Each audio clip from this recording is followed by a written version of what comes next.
Iniimbentaryo na po ng National Bureau of Investigation o NBI ang mga nakumpiskang gamit sa mga kubol sa loob po ng bilibid. Susuriin din ang mga nakuhang cellphone para malaman kung sino-sino ang mga tinatawagan ng mga inmate habang nakakulong. Nakatutok si JP Soriano.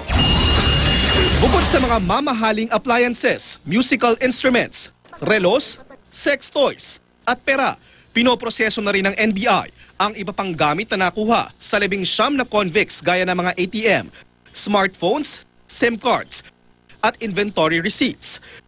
Sinelyuhan para sa forensic examination.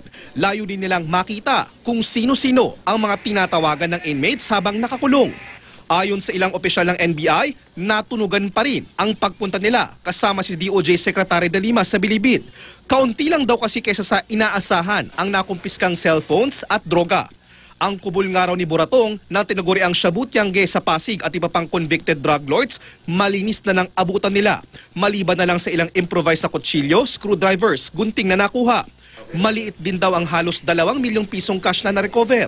May nakuha rin kasing pera sa inmates ng kapkapan sila. Halimbawa, si Samli Chua may nakuhang 100,000 pesos, Vicente C. 98,000 pesos, Peter Ko 169,000 pesos at iba pa.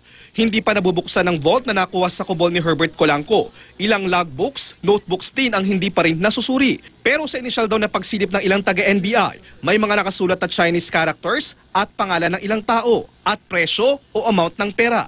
Isa rin sa sentro ng investigasyon ng NBI ang matataas na kalibre ng baril na nakuha sa mga bilanggo at kung paano ito naipasok. JP Soriano, nakatutok 24 oras.